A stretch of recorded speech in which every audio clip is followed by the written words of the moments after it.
దేవుని ఆత్మ మనలో నివసిస్తేనే మనం ఆత్మ స్వభావం కలిగిన వారిగా ఉంటాము. ఇది లోకానుసారంలో లోకంలో తిరిగే వాడికి ఎంత మాత్రం కూడా అర్థం కాదు.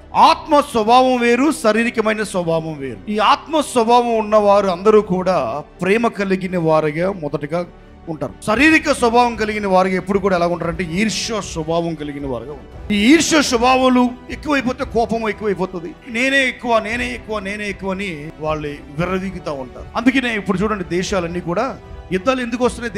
దేశానికి ఎందుకు పడతలేదు? నా దేశం ఎక్కువ అంటే నా దేశం ఎక్కువ, నా బలం ఎక్కువ అంటే నా బలం ఎక్కువ, నా దేవుడు ఎక్కువ అంటే నా దేవుడు ఎక్కువ. దేవుడు ఆత్మ స్వభావం కలిగిన వారు ఎలా ఉంటారంటే ప్రేమను ధరించుకున్న వారై ఉంటారు. అప్పుడు నా దేవుడు ఎక్కువ నీ దేవుడు ఎక్కువ ఏమి ఉండదు. ఆత్మ స్వభావం కలిగిన వాడు కనుక వాడిని ప్రేమించడం మొదలు. నీకు జ్ఞానము సత్యము తెలిసేంత వరకు నేను నిన్ను ప్రేమిస్తాను అంటాడు. ఇలాగ అన్ని దేశాలు ఆత్మ స్వభావం కలిగి ఉన్నారనుకో, ప్రపంచంలో ఏ ఒక్క చోట కూడా యుద్ధం అనేది జరగదు.